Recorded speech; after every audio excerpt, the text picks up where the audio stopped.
तो पिछले video lecture में हम सब ने क्या पढ़ा कि net displacement caused by two waves moving in the same direction is given by y equal to a sin omega t plus phi, where हमने पुट कर रखा था क्या a1 plus a2 cos phi की वैल्यू a cos थीटा और a2 sin phi की value क्या put किया था a sin थीटा। तो suppose that this equation is 1 and these are equation 2 and 3 respectively. ये पहले हो चुका है। तो अब हमारा एम है कि कैसे हम ये ए फाइंड करें। What is a?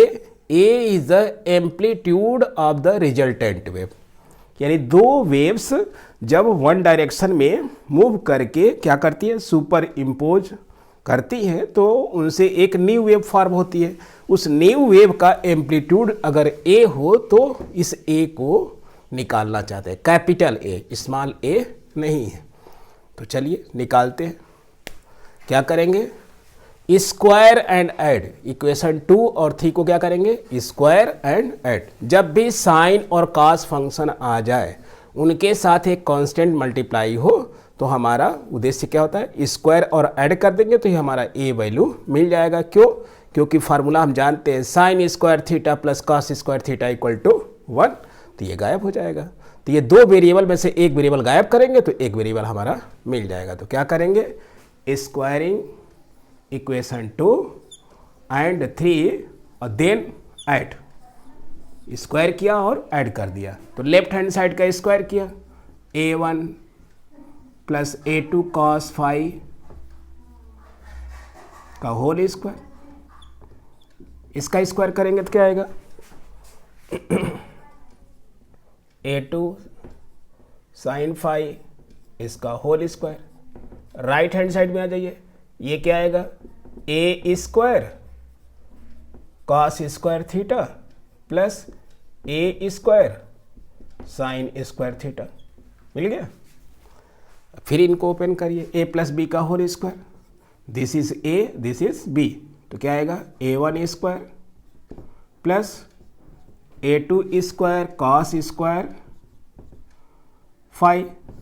Phi is the phase difference between the two waves. जो दो वेव्स हम लेके चले थे उनके बीच का ये फेज डिफरेंस है। थीटा नहीं, ये थीटा और ए तो हमारे न्यू कांस्टेंट है जिनको कि हमें फाइंड करना है। तो क्या हो जाएगा? a1 square plus a2 square cos square phi, a square plus b square plus 2ab, 2a1 a2 into cos phi. ये यहाँ तक का हो गया। और राइट में ये वाला सेकंड टर्म a2 स्क्वायर और ये हो गया साइन स्क्वायर फाई। ये यहाँ तक का कैलकुलेशन हो गया। राइट में देखिए ए स्क्वायर हमने कॉमन कर लिया तो बचेगा क्या? Cos square theta plus sign square theta. और इसकी वैल्यू कितनी होती है? 1। इसकी वैल्यू कितनी होती है? 1। और 1 से ए स्क्वायर में मल्टीप्लाई करेंगे तो क्या आएगा? ए। यहाँ पर देखिए एक कॉस स्क्वायर फाई, यहाँ पर क्या मिला है? a2 स्क्वायर यहाँ भी है, a2 स्क्वायर यहाँ भी है, तो a2 स्क्वायर हमने कॉमन कर लिया। चलिए क्या दिखाई दे रहा है? a2 स्क्वायर यहाँ पे, a2 स्क्वायर यहाँ पे, तो दोनों को कॉमन कर लिया। तो ये मिल गया a1 स्क्वायर और ये हो गया a2 स्क्वायर, कॉमन कर लिया तो यहाँ क्या बचेगा? कॉस स्क्वायर फाई और यहाँ का क्या बचेगा? Sine square phi, sine square phi. और ये एक टर्म बचा हुआ plus 2a1 a2 cos phi. ये हो गया। राइट में ये तो 1 हो गया, 1 से a स्क्वायर मल्टीप्लाई करेंगे तो a स्क्वायर और इसकी वैल्यू क्या हो गई है? 1। और इसकी भी वैल्यू क्या हो जाएगी? 1। इसकी भी साइन स्क्वायर थीटा धन cos square theta equal to 1। तो कोई भी एंगल फाई हो थीटा हो दोनों के लिए 1। तो क्या मिल गया?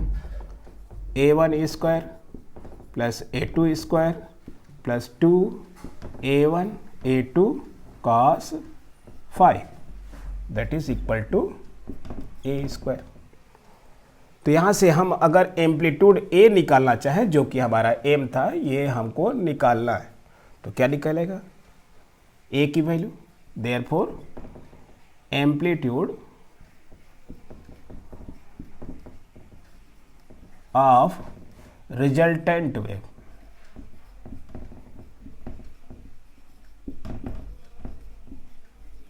क्या निकलेगा? ए इक्वल टू अंडर रूट, ये ए स्क्वायर की वैल्यू है, तो क्या हो जाएगा? A one square plus A two square plus 2 A1 A2 cos five.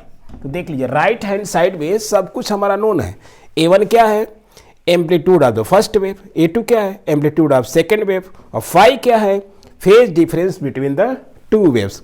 तो अगर दो वेव्स के बीच में फेज डिफरेंस दिया हुआ है तो उसका रिजल्टेंट वेव का क्या निकाल सकते हैं? एम्पलीट्यूड हम फाइंड कर सकते हैं इस फार्मूले से। But we know that, also we know that, क्या जानते भी है? नहीं जानते फिर भी लिखेंगे वी नो दैट, क्योंकि इसको पढ़ने के बाद तो जान ही जाएंगे कि जो इंटेंसिटी ऑफ वेव होती है, intensity of wave is directly proportional to the square of the amplitude. किसी भी वेव के जो इंटेंसिटी होती है वो उसके एम्पलीट्यूड के स्क्वायर के डायरेक्टली प्रोपोर्शनल होती है।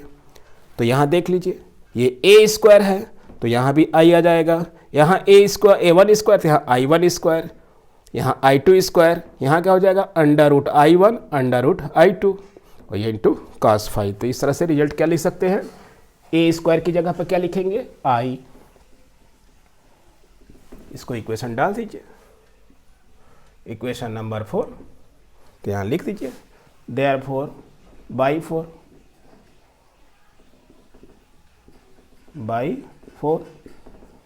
क्या पाएंगे?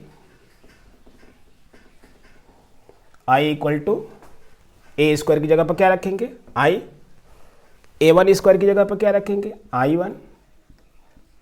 A2 स्क्वायर की जगह पर क्या रखेंगे? I2 प्लस 2 A1 की जगह पर under root I1 I2 under root, क्योंकि ए की वैल्यू निकालेंगे तो क्या निकलेगा? अंडर रूट आई हो जाएगा। तो पहले के लिए अंडर रूट I1, दूसरे के लिए अंडर रूट I2, तो ये हो गया under root I1 into cos phi. तो यहाँ से एक रिजल्ट हमको जनरलाइज्ड इंटेंसिटी के लिए एक फार्मूला मिल गया। और यहाँ से हम कुछ नोटिस करते हैं। क्या नोटिस करते हैं? जो इंटेंसिटी ऑफ रिजल्टेंट वेव है depends not only the intensity of the waves but also depends upon the phase difference between the two waves. यहाँ फाई टर्म आया हुआ है। फाई क्या है? Phase difference between two terms, यानी किसी भी पॉइंट पर इंटेंसिटी की जो वैल्यू होती है वो वेव्स के इंटेंसिटी के अलावा उनके बीच फेज डिफरेंस पर भी डिपेंड करती है। thus क्या लिखेंगे रिजल्ट? यहीं से हमें इंटरफेरेंस की घटना पता चलेगी कि कैसे इंटरफेरेंस हो जा रहा है, क्योंकि इंटरफेरेंस फिनोमेना में क्या होता है? कहीं पर इंटेंसिटी ज़्यादा हो जाएगी, कहीं पर इंटेंसिटी कम हो जाएगी। तो इंटेंसिटी का कम और ज़्यादा होना ही क्या कहलाता है? इंटरफेरेंस कहलाता है। तो देखिए ये फार्मूला खुद बतला रहा है। क्या बतला रहा है? 10 intensity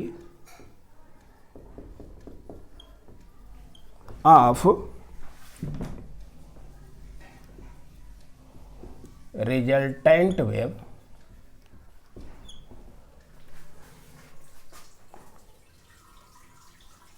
not depends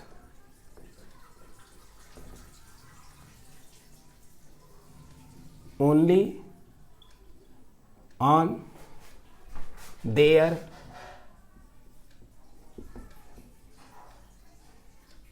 intensities, individual intensities, individual intensities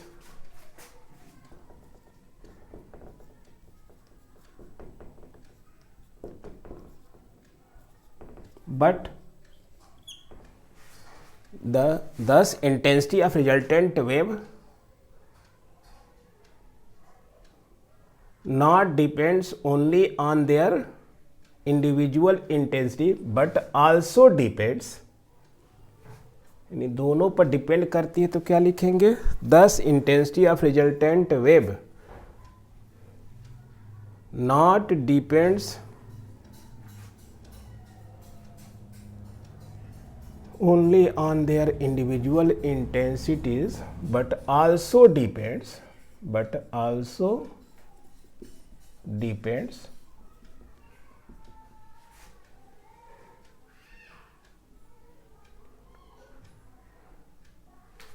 ये वर्ड ठीक कर लीजिए, अच्छा नहीं लग रहा है, यहाँ ऐसे लिख लीजिए, the intensity of resultant wave depends not only, अब सही हुआ, आप लोग सेंटेंस ठीक कर लिया करिए। Intensity of resultant wave depends not only on their individual intensity but also depends on the phase difference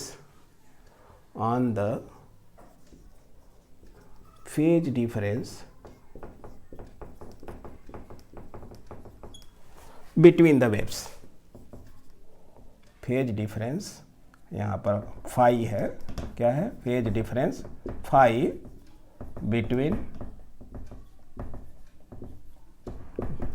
the two waves,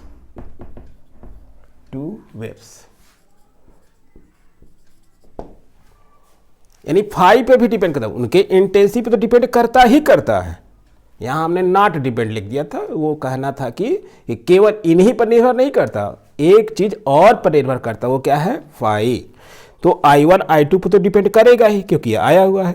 एक और फैक्टर आया हुआ है, वो है फाई। तो इस फाई को क्या बोलते हैं, phase difference between the two waves. तो also depends on the phase difference between phi. तो अब ये फाई की वैल्यू हम लोग क्या करेंगे, फाइंड करेंगे कि किन किन केस में ये आई की वैल्यू मैक्सिमम होगी। तो कॉस फंक्शन के बारे में ट्रिग्नोमेट्री में हम सब ने पढ़ा है, और आप लोग नहीं पढ़े हैं तो यहाँ से जान लीजिए कि कॉस फाई जब इसकी मैक्सिमम वैल्यू रखेंगे तो आई की वैल्यू मैक्सिमम आ जाएगी, और जब इसका निगेटिव वैल्यू रख देंगे तो ये मिनिमम आ जाएगी। तो लिखिए, now for I equal to I max, यानी इंटेंसिटी के मैक्सिमम वैल्यू के लिए, now for I equal to I max cos phi equal to +1, यानी इसकी +1 और -1, मिनिमम वैल्यू -1, मैक्सिमम वैल्यू +1। तो अगर +1 वैल्यू रखेंगे तो देखते हैं क्या मिलेगा।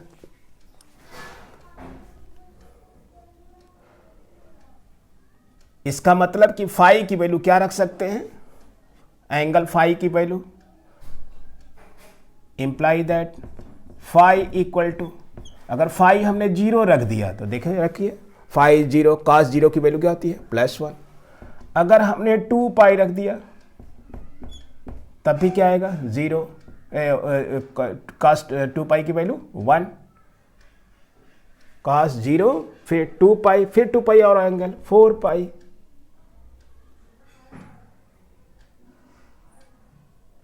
4 पाई, इस तरह से 6 पाई डॉट डॉट, यानी इन एंगल को रखेंगे तो ये वैल्यू क्या मिलेगी, क्योंकि देखिए ट्रिग्नोमेट्री से हम लोग जानते हैं, अगर ये एक एंगल घूम गए तो कहाँ पहुँच गए, ये पहले 0 थे, अब क्या, एक एंगल घूम गए तो 2 पाई, एक बार और चक्कर घुमा लिए, एक बार और चक्कर घूम के चले आए यहीं पे, तो कितना हो गया, 4 पाई। तो हर बार हम किस पोजीशन पर पहुंच रहे हैं, इस 0 एंगल के पास ही पहुंच जा रहे हैं। तो जब फेज डिफरेंस फाई की वैल्यू 0 हो, 2 पाई हो, 4 पाई हो, तो कॉस फाई की वैल्यू क्या आएगी, +1, यानी आई की वैल्यू क्या होगी, आई मैक्सिमम होगी। तो इसको एक जनरलाइज्ड फार्मूला हम दे सकते हैं, कैसे, इसका जनरल फार्मूला, कि इतना बड़ा ना लिखना पड़े, कि एक ऐसा फार्मूला हम दे दे, जैसे हमने लिख दिया m पाई, और m की वैल्यू हमने क्या रख दिया, m की वैल्यू हमने रख दिया m इक्वल टू 0, 1 रखेंगे तो cos पाई की value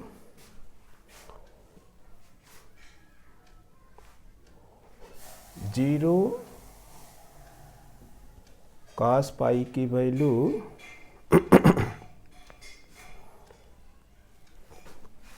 pi plus pi by 2 -1 हो जाएगा, तो पाई नहीं 2 पाई, तो 0 2 रख दिया, 4 रख दिया, ठीक है। तो 0 2 पाई 4 पाई, तो इन सब वैल्यूज को रखेंगे तो जो भी फाई मिलेगा वो क्या मिलेगा, वह इंटेंसिटी हमारी 1 हो जाएगी। 0 2 पाई 4 पाई, तो आप ये वैल्यू को याद रखिए। अगर आपको ये नहीं मैथमेटिकल टर्म नहीं समझ में आ रहा हो तो आप इस वैल्यू को याद रखिए। तो I equal to I max cos phi equal to +1, अब इस वैल्यू में रखिए। देयरफॉर इस इक्वेशन को डालिए, दिस इक्वेशन नंबर जो भी हो, हम इसको स्टार इक्वेशन डाल देते हैं। तो बाई स्टार, ये ऊपर मिटाते हैं,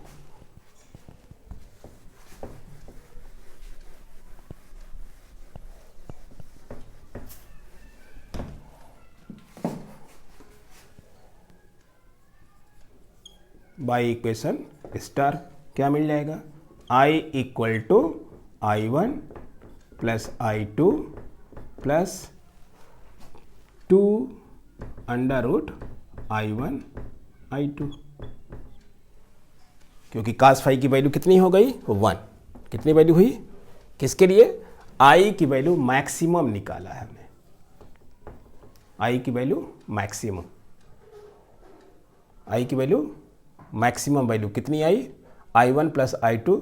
तो यहाँ से क्या देख रहे हैं कि जो मैक्सिमम वैल्यू है उनके इंटेंसिटी के सम से ज़्यादा होती है। ये ज़्यादा वाला फैक्टर है, कौन सा फैक्टर है, ये ज़्यादा वाला। तो क्या देखा कि वहाँ पर जो इंटेंसिटी है, जहाँ पर फेज डिफरेंस कैसा है, 0 है, 2 पाई 4 पाई, उन पॉइंट पर इंटेंसिटी की वैल्यू मैक्सिमम है, उनके सम से भी ज़्यादा है। अब ज़रा देखिए मिनिमम के केस में, and when I equal to I minimum, यानी मिनिमम वैल्यू हो जाएगी कब, cos फाई की जो वैल्यू है उसकी वैल्यू हम -1 रख दें। ये -1 कब होता है, -1 जो है वो होता है पाई पे, 3 पाई पे, 4 पाई पे, 5 पाई एटसेट्रा, यानी इवन, ये क्या कहते हैं, ये इवन है, ये ऑड है, ऑड मल्टीपल ऑफ पाई, ये इवन मल्टीपल ऑफ पाई, ये क्या है, इवन मल्टीपल ऑफ पाई।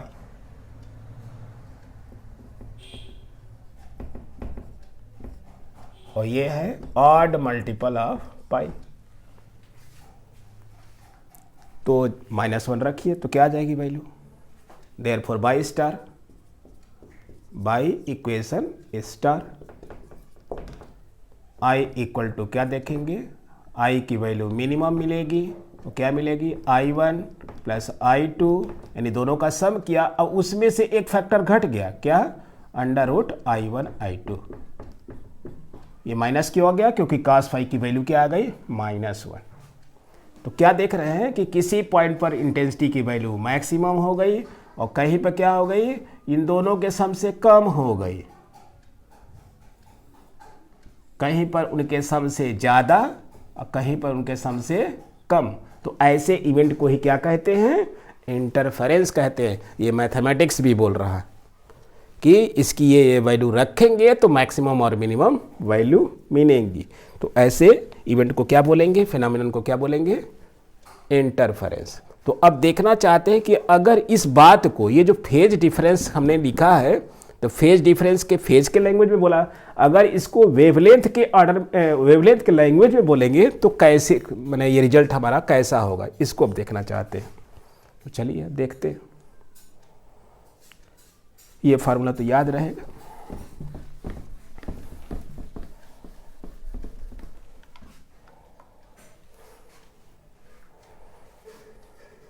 एक नोट लिख लीजिए, उसके बाद हम आगे की बात करते हैं।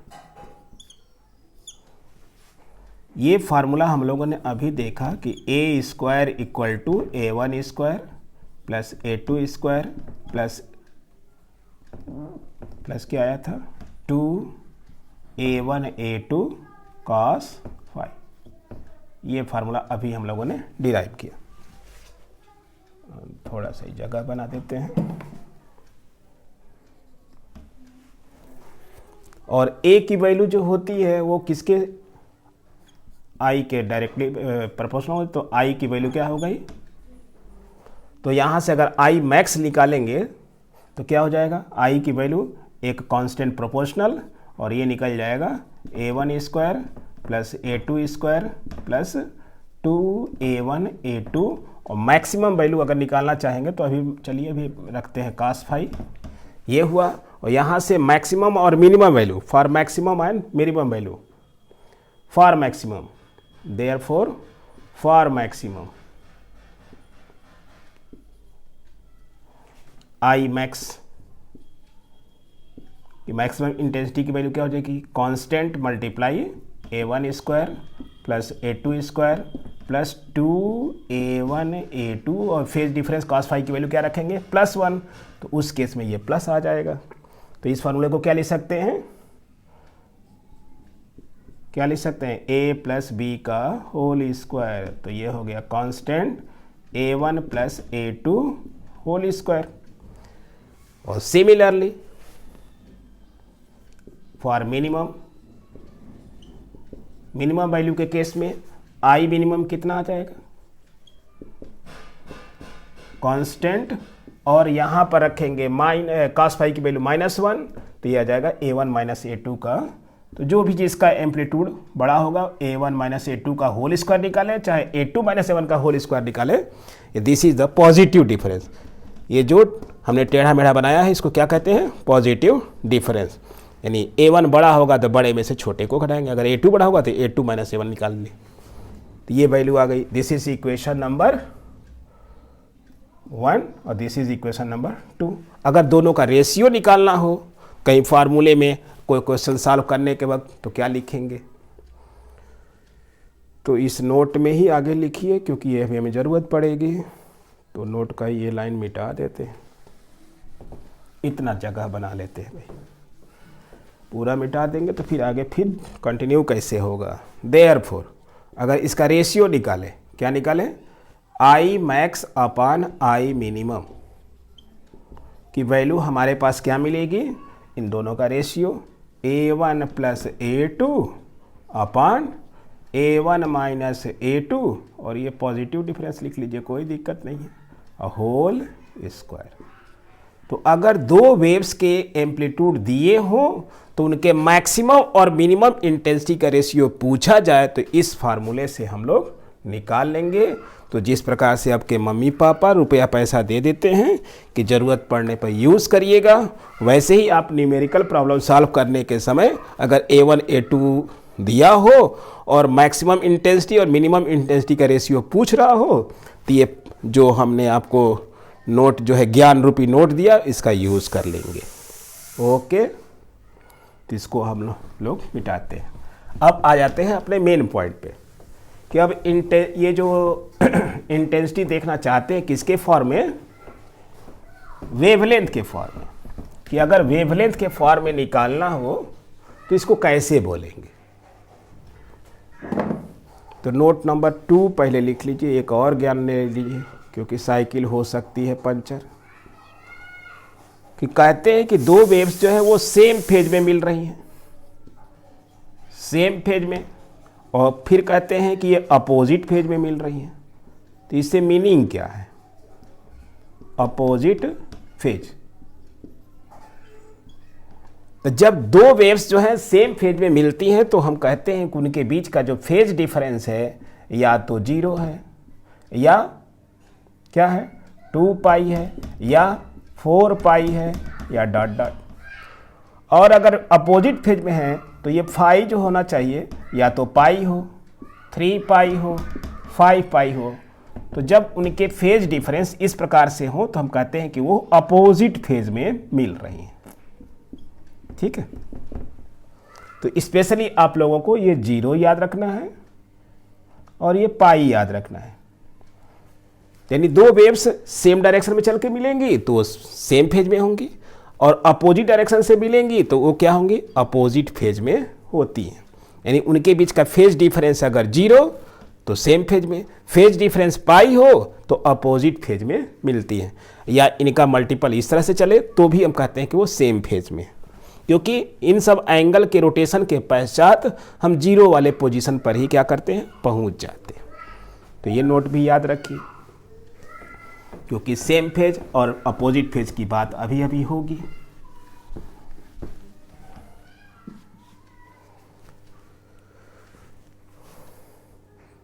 तो एक formula we know that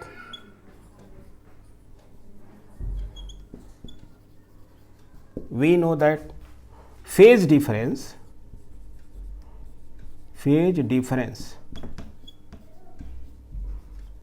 delta phi is given by the formula in the wavelength के फॉर्मेट 2 पाई अपॉन लेमडा। अगर इनके बीच का path difference x delta x हो तो इस फार्मूले से हम लोग फेज डिफरेंस निकालते हैं। यहाँ फेज डिफरेंस की वैल्यू क्या दिया हुआ है, फाई।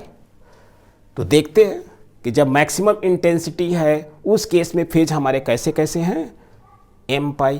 तो यहाँ रखिए क्या मिलेगा, डेल्टा फाई की जगह पर क्या है, phi,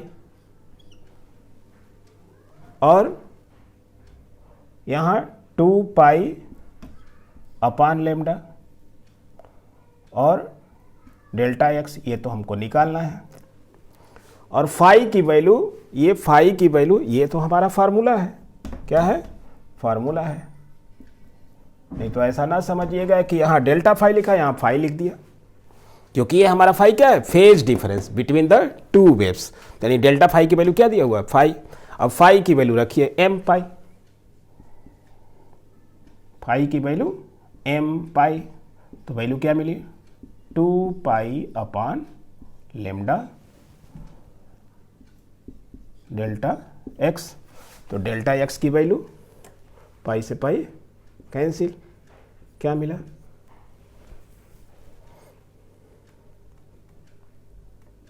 delta x equal to delta x यही रखा, एम लेमडा बाई 2। ठीक है, तो यहाँ m की वैल्यू क्या रखेंगे, m की वैल्यू जो रखे हैं, क्या रखे थे, m की वैल्यू, या m/2 को अगर हम एक नया कोफिशिएंट दे दें, n दे देते हैं, तो डेल्टा x इक्वल टू, इसकी जगह पर हम n लिख देते हैं, n lambda, where n equal to m/2, और इसकी वैल्यू हम क्या रख दें, इक्वल टू 0, 1, 2, 3 डॉट डॉट। जब 0 रखेंगे तो लेमडा की वैल्यू क्या हो जाएगी, 0। तो अगर डेल्टा एक्स यानी उनके बीच का पाथ डिफरेंस इस लेमडा का इंटीग्रल मल्टीपल हो, 1 लेमडा, 2 लेमडा, 3 लेमडा, उस केस में क्या हो जाएगा,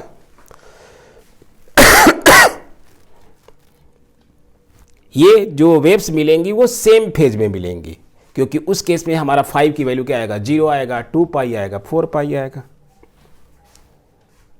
तो लिखिए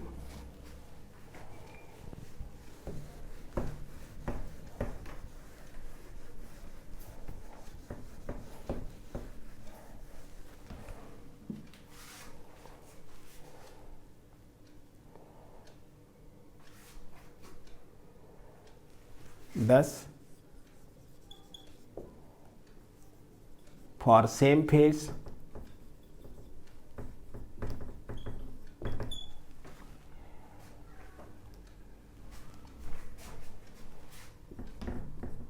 path difference between two waves delta x equal to क्या हो जाएगा, n की वैल्यू 0 रखा तो 0, n की वैल्यू 1 रखा तो लेमडा, फिर 2 लेमडा डॉट डॉट डॉट, यानी डेल्टा एक्स की वैल्यू 0 लेमडा 2 लेमडा, यानी वेवलेंथ का इंटीग्रल मल्टीपल हो तो उस केस में क्या कहते हैं कि ये जो वेव्स है वो सेम फेज में मिलेंगी और वहाँ पर इंटेंसिटी की वैल्यू क्या होगी, मैक्सिमम होगी, क्योंकि उस समय cos फाई की वैल्यू +1 आएगी। अब +1 के केस में हम लोगों ने देख लिया है कि इंटेंसिटी की वैल्यू क्या आती है, मैक्सिमम आती है। और डिफरेंट फेज के केस में, now for different phase,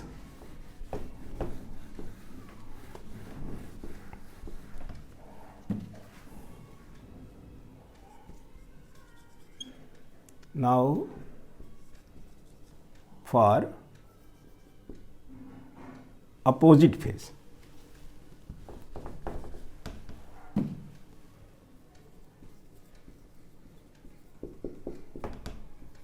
opposite phase, उस केस में डेल्टा एक्स की वैल्यू क्या मिलेगी, डेल्टा एक्स की वैल्यू या तो 0 नहीं, lambda by 2, lambda by 2, 3 lambda by 2, 5 lambda by 2 dot dot. तो अगर लेमडा की वैल्यू, इनके बीच का जो पाथ डिफरेंस है, एक वेव ये जा रही थी, इसकी डिस्टेंस और इसके बीच का पाथ डिफरेंस, इन दोनों के पाथ डिफरेंस में उस वेवलेंथ का आधा हो या 3 लेमडा बाई 2 हो, 5 लेमडा बाई 2 हो, तो उस केस में जो वेव मिलेंगी आपस में अपोजिट फेज में मिलेंगी। तो उस केस में हम क्या करेंगे, हमारी इंटेंसिटी की वैल्यू मिनिमम हो जाएगी, यानी कैसा इंटरफेरेंस हो जाएगा, डिस्ट्रक्टिव इंटरफेरेंस। और इस केस में क्या होगा, कंस्ट्रक्टिव इंटरफेरेंस। तो हमने कंस्ट्रक्टिव और डिस्ट्रक्टिव दोनों के केस में पाथ डिफरेंस की वैल्यू फाइंड कर ली। ये किसके लिए है, कंस्ट्रक्टिव इंटरफेरेंस के लिए, कंस्ट्रक्टिव इंटरफेरेंस के लिए। और ये किसके लिए है, डिस्ट्रक्टिव इंटरफेरेंस के लिए। ठीक है,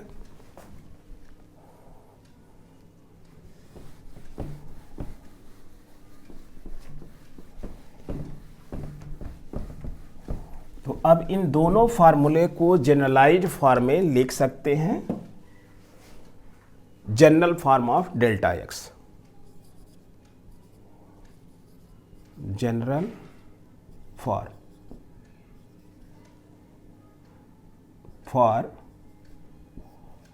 पाथ डिफरेंस।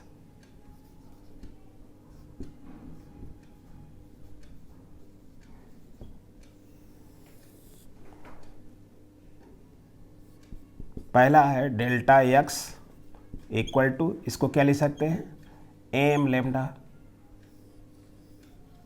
किसके लिए है ये, एम की वैल्यू है 0 1 2 3 डॉट डॉट। और किसके लिए है ये, कंस्ट्रक्टिव इंटरफेरेंस के लिए, कंस्ट्रक्टिव इंटरफेरेंस के लिए है। और नंबर 2, इसका जनरल फार्मूला अगर लिखना चाहें कि वो कौन सा फार्मूला है जिसमें ये वैल्यू पुट कर देते, यही वाला मिल जाए, तो क्या मिलेगा, 2m + 1 और उसमें 2 से डिवाइड कर दीजिए और लेमडा लिख दीजिए। रखिए, m की वैल्यू अगर 0 रखेंगे तो ये गायब, 1/2 लेमडा है, लेमडा बाई 2। 1 रखिए तो 1 की वैल्यू 2 + 1/2, 2 1 क्या हो जाएगा, 3 3/लेमडा 2। यानी m की वैल्यू अगर यही वाली रखेंगे तो ये वैल्यू हमको मिलती जाएगी। तो इसको कहते हैं generalized formula for path difference, यानी वो फार्मूला जिससे सारे फेज डिफरेंस हमको, पाथ डिफरेंस हमको मिल जाए, उस फार्मूले को कहते हैं जनरल फार्मूला या general form for path difference. तो इस फार्मूले को आप याद रखेंगे कि पाथ डिफरेंस की वैल्यू जब ये वाली रहेगी तो कंस्ट्रक्टिव इंटरफेरेंस होगा। इसका मीनिंग है कि उनके बीच का फेज डिफरेंस क्या होगा, वो सेम फेज में मिलेंगी, और जो डिफरेंट फेज में मिलेंगी तो उनके पाथ डिफरेंस की वैल्यू क्या मिलेगी, इसके द्वारा मिलेगी। ठीक है, तो इसको लगा करके हम यंग स्लिट का एक्सपेरिमेंट देखेंगे। इस फार्मूले को यूज़ करते हुए। तो नेक्स्ट हेडिंग डालिए यंग्स डबल स्लिट एक्सपेरिमेंट।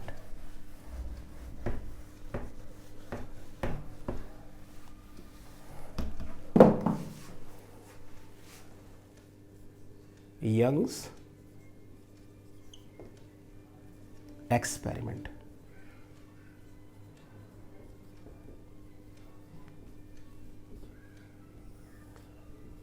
तो ये साइंटिस्ट यंग थे जिन्होंने ये लाइट के इंटरफेरेंस को शो करने के लिए एक एक्सपेरिमेंट किया।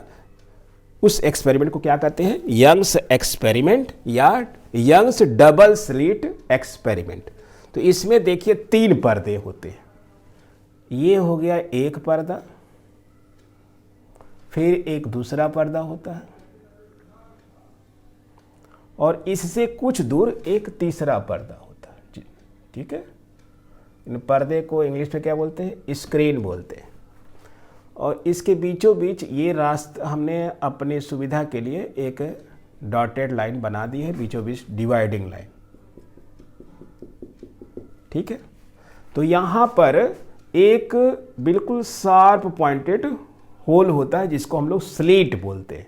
ठीक है, जो कि लाइट सोर्स का वर्क करता है। इन पर्दों का नाम रख दिया, ये स्क्रीन G, स्क्रीन M और ये हो गया स्क्रीन L। ये 3 स्क्रीन हो गई। इसमें एक स्लिट होगा जिसको कि हमने S से इसमें 2 स्लिट होती हैं।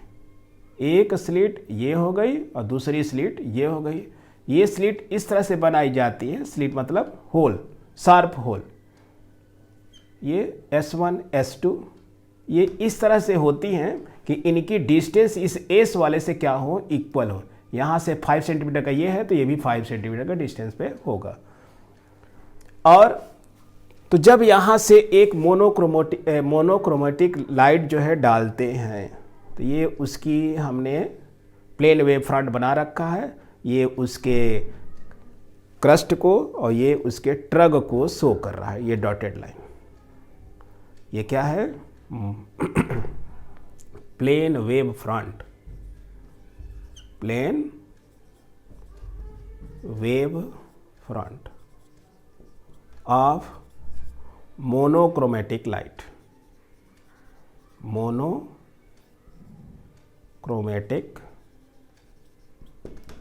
लाइट। तो यहाँ पर हमने एक मोनोक्रोमेटिक लाइट जो है डाल दिया। तो वो लाइट क्या करेगी? अब ये एक सोर्स का काम करेगा। यहाँ से लाइट चलेगी तो इस वाले होल के पास पहुँचेगी और यहाँ ये होल जो है सेकेंडरी वेवलेट्स यहाँ से चलेंगे। तो यहाँ से जो सेकेंडरी वेवलेट्स चलेंगी ये दोनों आपस में मिल करके इस तीसरे पर्दे पर कुछ क्या बनाती हैं? ये ब्राइट और डार्क फ्रिंजेस बनाती हैं। ये बैंड्स बनते हैं। ठीक है, तो ऐसा ना बना करके हम बैंड ही बना देते हैं। ठीक है, तो एक बैंड जो है बनेगा वो यहाँ पे, इसको मैं वाइट कर देता हूँ। जो सेंटर में बनता है वाइट बैंड बनता है, ये हमने वाइट बैंड बना दिया। और फिर इसी प्रकार से अब पूरे स्क्रीन को मिटा के मैं पहले बना देता हूँ। आप ये स्क्रीन पर ही बनेगा, पहले बना देते हैं फिर स्क्रीन खींच देंगे। पहले सेंट्रल में एक ये जो है फ्रिंज बनेगी, फिर दूसरी फ्रिंज बनेगी, फिर तीसरी बनेगी। तो सेंट्रल में ही खाली कर देते हैं ताकि वो लगे कि सेंट्रल पोर्शन हमने खाली कर दिया। ये एक डार्क बन गई, सेंट्रल खाली हो गया। एक डार्क यहाँ बन गई, फिर खाली हो गया, फिर डार्क, फिर ये, फिर इस तरह से बना लीजिए। ये आपको समझाने के लिए बना रहा हूँ। ठीक है, एक नीचे इसी तरह से बनाइए अल्टरनेट। जो डार्क वाली हैं उनको मैं ये बना देता हूँ। तो इस वाले स्क्रीन पे ये जो हमारी तीसरी स्क्रीन है इस वाले स्क्रीन पे जो है ये हमें इस प्रकार का पैटर्न दिखाई देता है।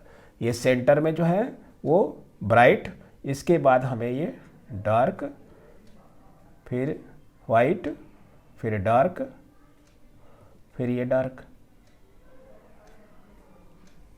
तो क्या दिख रहा है, ये white dark white dark white dark white dark, इस तरह की ये फ्रिंजेस बन जाती है। उसी प्रकार से नीचे भी ये वाइट, फिर डार्क, फिर ये वाइट, ये डार्क, ये सब डार्क वाली है। तो ये जो वाइट और डार्क बैंड बने हुए हैं इनको हम लोग क्या बोलते हैं, इनको पहले ये जो दिखाई दे रहे हैं इनको क्या बोलते हैं, ये हैं डार्क बैंड। तो अब इनको बैंड ना बोल करके जो हमारे साइंटिस्ट यंग साहब थे उनको क्या बोला, फ्रिंज बोला, डार्क फ्रिंज। इसको क्या कहते हैं, डार्क फ्रिंज।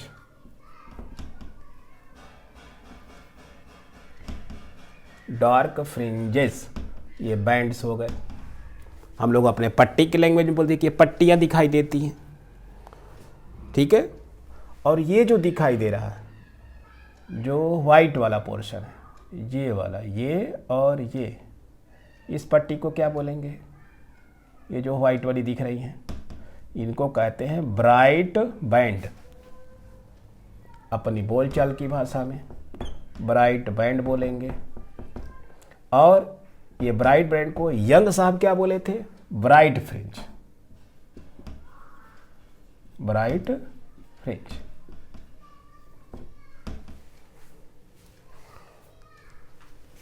तो जो ये इसको कहते हैं सेंट्रल फ्रिंज। ये वाली जो फ्रिंज को क्या बोला उन्होंने, जो सबसे बीच में बनी हुई है, ये क्या है, सेंट्रल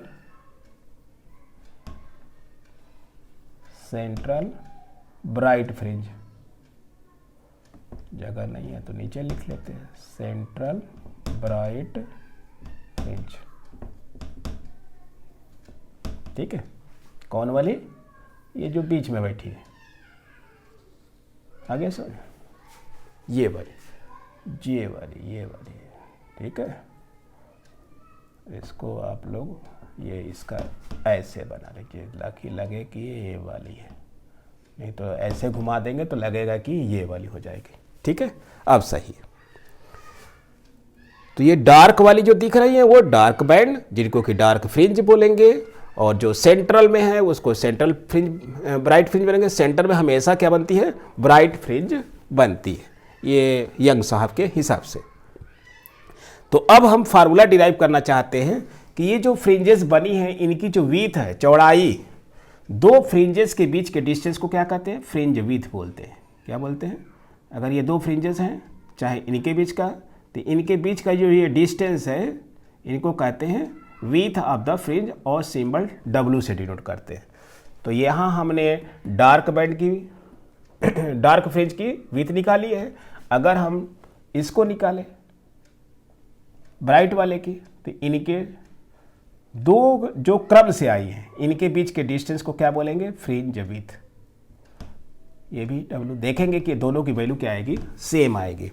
यानी width of the bright fringe is equal to the width of the dark fringe. तो इन फ्रिंजेस की विड्थ को हमको निकालना है, तो इसके लिए हम लोग एक फार्मूला डिराइव करेंगे। चलिए निकालते हैं। तो ये था यंग्स एक्सपेरिमेंट। तो अब यंग्स एक्सपेरिमेंट के द्वारा हम लोग निकालेंगे कि ये फ्रिंज की चौड़ाई कैसे मिलेगी। तो इस वैल्यू को आप लोग याद रखेंगे कि कंस्ट्रक्टिव इंटरफेरेंस के लिए डेल्टा एक्स की वैल्यू m लेमडा और डिस्ट्रक्टिव के लिए 2m + 1/2 लेमडा। किसके लिए है, डिस्ट्रक्टिव के लिए, डिस्ट्रक्टिव इंटरफेरेंस के लिए। इतना आप लोग लिख लिए होंगे। वीडियो को पॉज करिए, जल्दी से लिख लीजिए।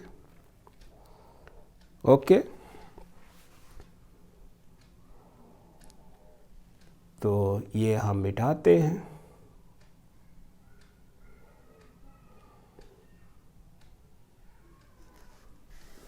मिटा देते, पूरा ही फिगर मिटा देते।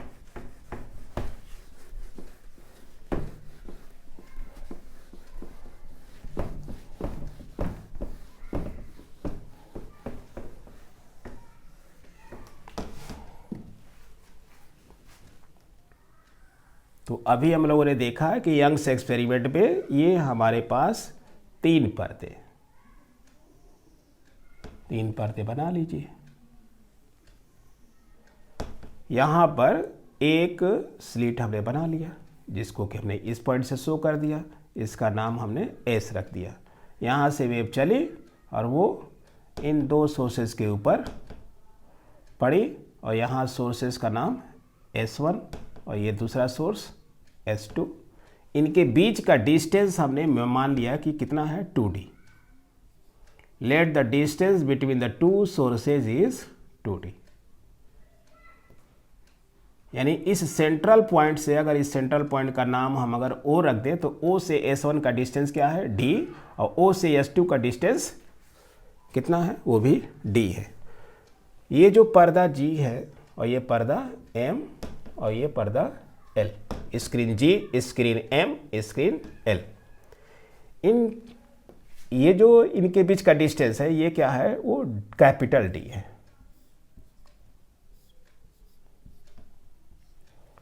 स्क्रीन M और स्क्रीन L के बीच का डिस्टेंस। अब यहां से एक वेव निकली,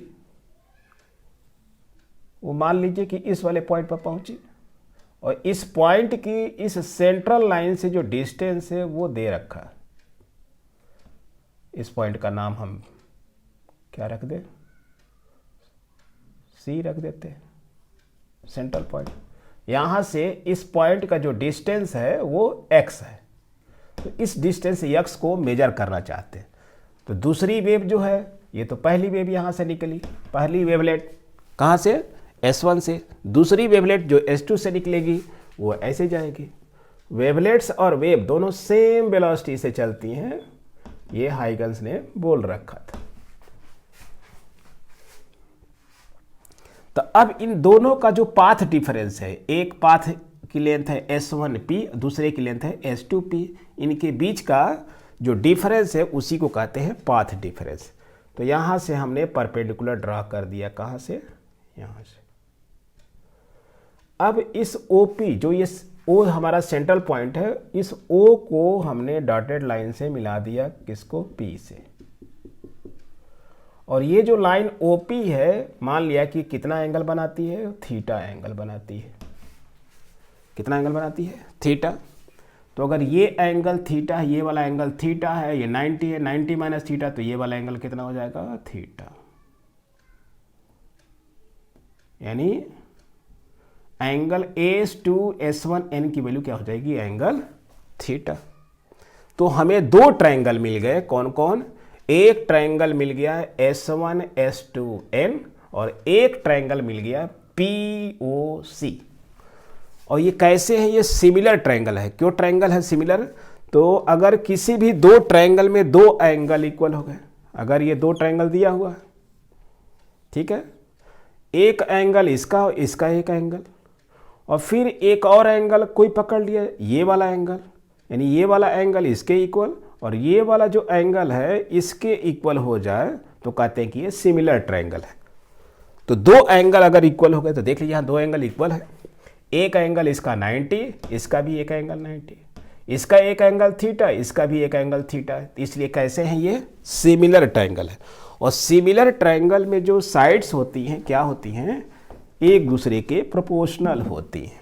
तो यानी करेस्पॉन्डिंग एंगल के सामने की साइड आपस में प्रोपोर्शनल होती है। तो लिखिए इन सिमिलर ट्रायंगल, इन सिमिलर, इनका मीनिंग समझ गया, this is the D distance between the source S1 S2 and the screen L, और 2D क्या है, distance between the sources S1 and S2।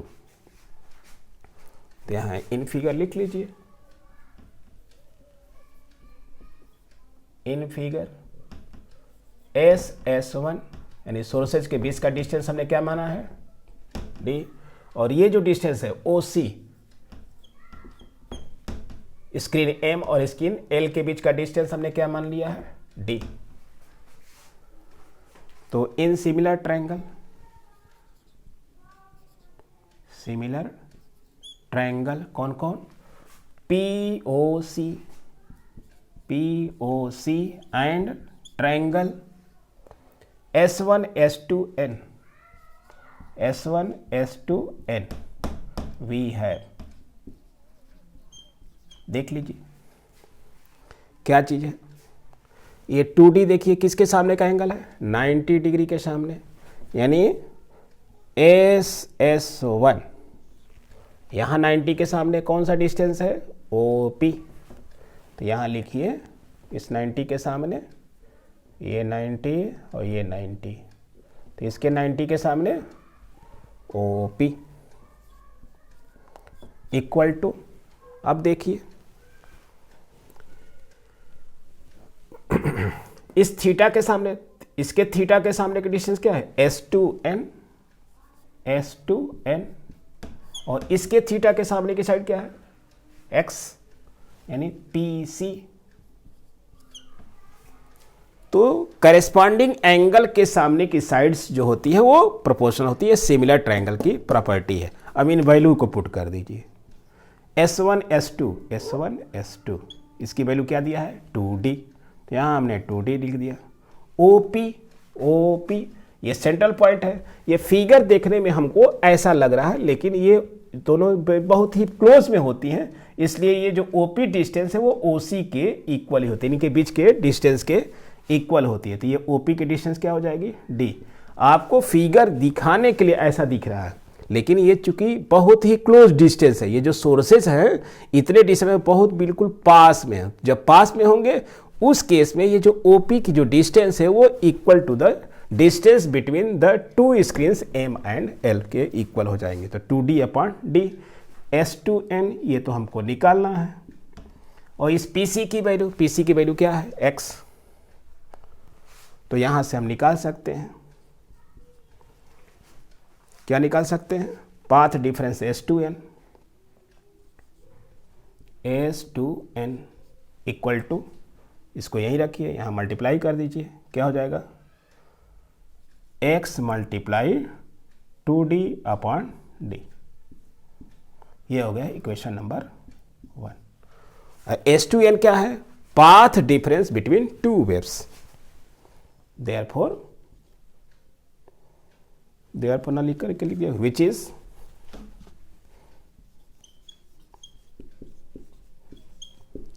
Is path difference between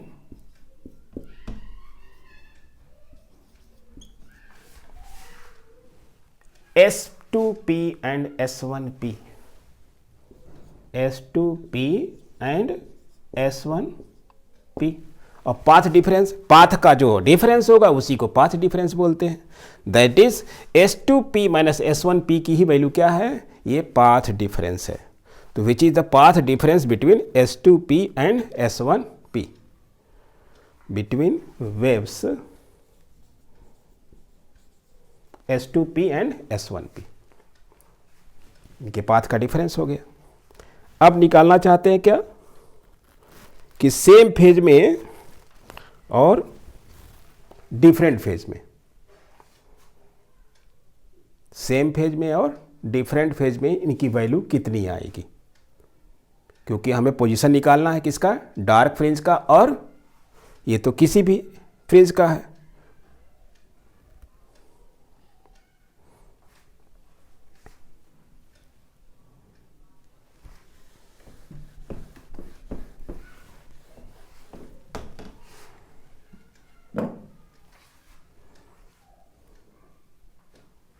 But for bright fringe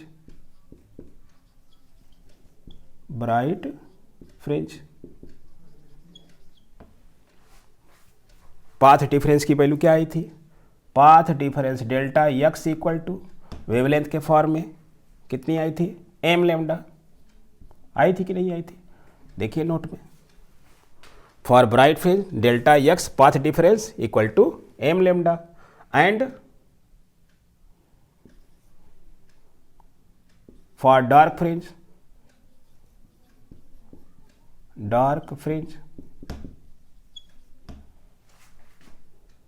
path difference delta x equal to 2m+1/2 lambda, यानी lambda का integral value हो, m की value हमने कहा था क्या रखेंगे 0 1 2 डॉट डॉट, यहाँ भी क्या रखेंगे m = 0 1 2 dot dot.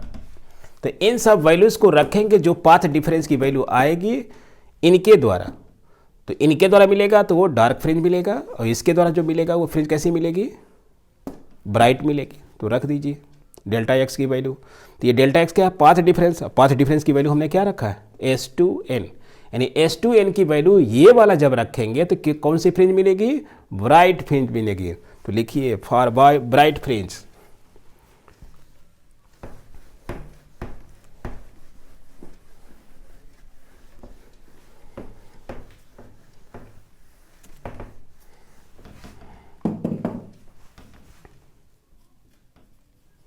for bright fringe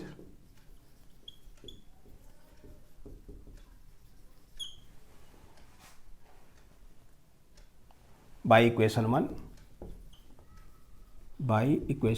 1 रखिए।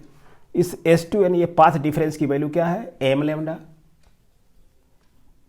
लेमडा इक्वल टू क्या मिल गया x, और मान लिया जो इसकी mth फ्रिंज है उसके लिए हमने xm सिंबल यूज कर लिया, ठीक है, अभी ना लिखिए बाद में लिख लेंगे, x × 2d upon d। S2n क्या है पाथ डिफरेंस, और पाथ डिफरेंस की वैल्यू क्या होती है m लेमडा रख दिया, तो यहां से हम x की वैल्यू निकालेंगे तो क्या निकलेगा, x यहीं रखिए तो क्या मिल जाएगा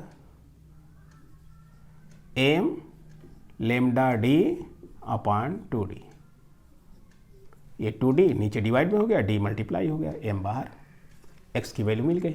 और ये किस फ्रिंज की है, एमओवी फ्रिंज के है, इसलिए हम सिंबल क्या यूज कर लेंगे m, ठीक है। तो अगर आपको ये ना लिखता हो तो यहीं से हम डायरेक्ट लिख सकते हैं देयरफॉर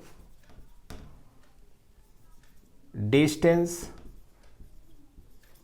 ऑफ mth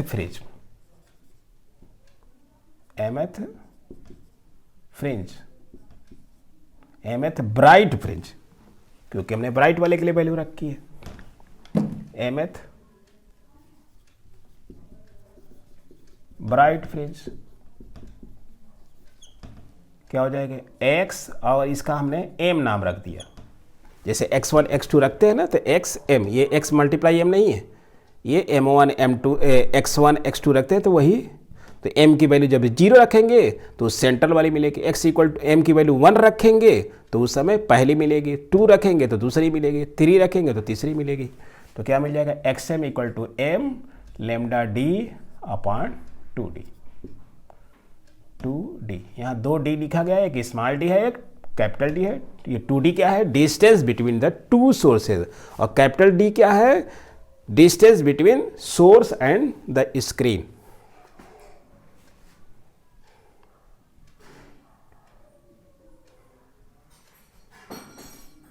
तो ये ब्राइट फ्रिंज के लिए। अब निकालिए किसके लिए, फॉर डार्क फ्रिंज, जल्द से जल्द और 10 मिनट।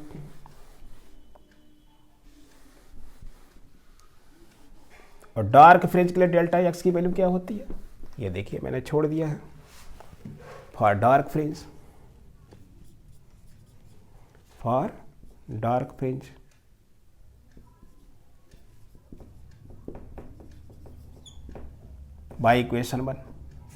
बाय इक्वेशन 1 क्या मिलेगा, रखिए जैसे m लेमडा आपने रखा था, अब क्या रखेंगे 2m+1/2 इंटू लेमडा। जब ये लेमडा की वैल्यू रखेंगे फेज डिफरेंस की वैल्यू, तो हमें क्या मिलेगा x × 2d अपॉन d, यही इक्वेशन 1 में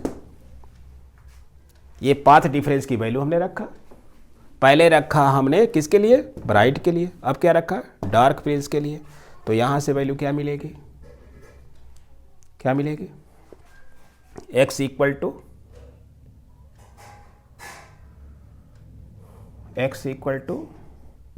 x यहीं रखिए और ये मिल जाएगा 2m+1/2 और इंटू लेमडा डी अपान 2d, लेमडा डी अपान 2d, लेमडा डी अपान 2d। आपको साफ साफ अब दिखे इसलिए मैं ये सब मिटा देता हूँ, अब ये मिट जाएगा, इन सब का काम खत्म।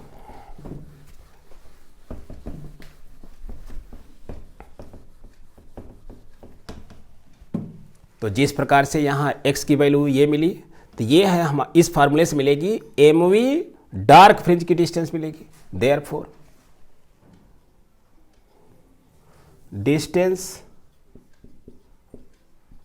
Distance of mth dark fringe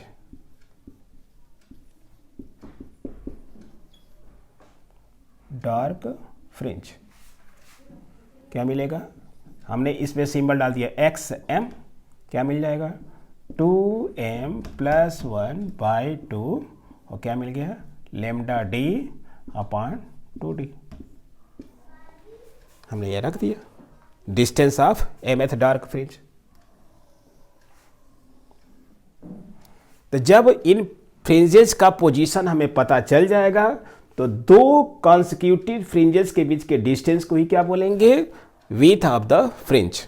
तो चलिए अब निकालते हैं विड्थ ऑफ द फ्रिंज।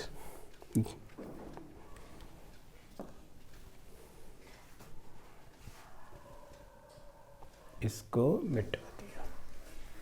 अब दो रिजल्ट केवल ध्यान रखना है, एक ये और एक ये, ठीक है, बस दो रिजल्ट।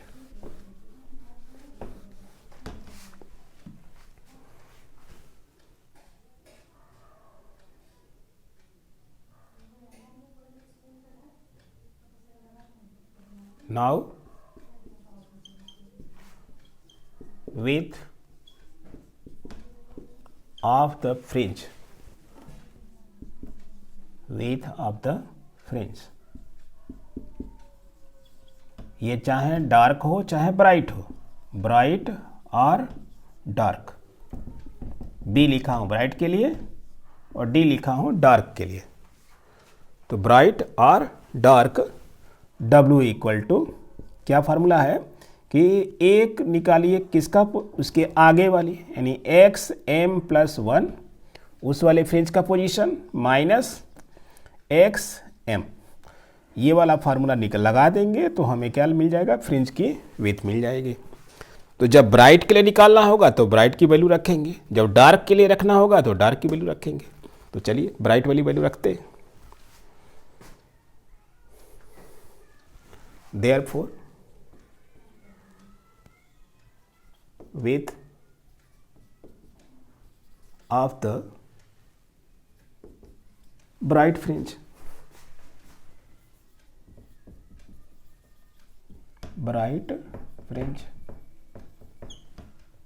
W इक्वल टू, देख लीजिए, अगर W हम यहाँ पर स्मॉल b लिख देते हैं ताकि आपको लगे कि हमने ब्राइट के लिए निकाला। तो ब्राइट वाली वैल्यू रखिए xm+1, तो xm की जगह पर क्या रखना है, m+1, तो रख दीजिए इस फार्मूले में, m की जगह पर रखा है m+1 और लेमडा डी अपान 2d। इसका मतलब ये वाली कौन सी फ्रिंज हो गई, this is the distance of m+1th fringe minus mth fringe, तो m लेमडा डी अपान 2d। अब इनमें दोनों में कॉमन क्या है, ये चीज कॉमन है तो कॉमन घटा लीजिए, तो क्या आ जाएगा m+1 और -1, ठीक है, और जो बाहर बच गया लेमडा डी अपान 2d, लेमडा डी अपान 2d, 1 से 1 मर गया, m+1 ये m+1 माइनस m, ये m बचा है ना, तो m से m मर गया, बचा क्या, लेमडा डी अपान 2d, लेमडा डी अपान 2d। तो ब्राइट फ्रिंज की जो विड्थ है वो कितनी मिली, लैम्डा डी अपॉन 2d। अब निकालिए किसके लिए, ब्राइट का तो काम खत्म।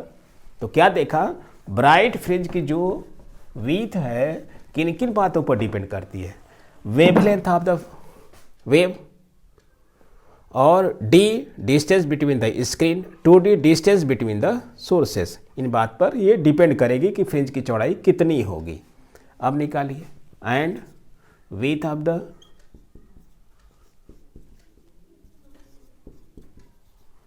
डार्क फ्रिंज, डार्क फ्रिंज क्या मिलेगा, W, यहाँ पर हमने D लिख दिया। तो कैसे निकालेंगे, m+1 यानी m+1th फ्रिंज का डिस्टेंस किससे मिलेगा, जहाँ जहाँ m हो m की जगह पर m+1।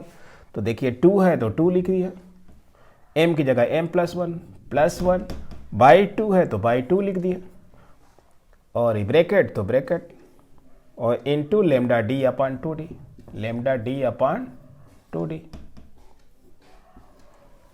क्योंकि ये mth वाली डार्क फ्रिंज का फार्मूला है। तो जब कहेंगे कि फिफ्थ वाले के निकाले तो m जहाँ जहाँ होगा 5 रख देंगे, m+1 का निकालना है तो m की जगह पर हमने m+1 रख दिया, माइनस इसके पहले वाली क्या हो जाएगी, वो mth वाली होगी। तो mth वाली क्या मिलेगी, 2m+1/2 और लैम्डा डी अपॉन 2d। जब इस वैल्यू को घटाएंगे, इस वैल्यू को क्या करेंगे, घटाएंगे, तो ये दोनों में कॉमन है, ये कॉमन करते हुए घटाएंगे तो क्या मिलेगा, वैल्यू सेम यही मिल जाएगा। तो क्या मिलेगा, WD = lambda D upon 2d। यानी दोनों के केस में क्या देख रहे हैं कि फ्रिंज की जो चौड़ाई है, विड्थ ऑफ द फ्रिंज जो है वो सेम मिलती है, और किन किन बातों पर डिपेंड करती है, 10, इसको डाल दिए स्टार और ये डाल दिए इक्वेशन डबल स्टार।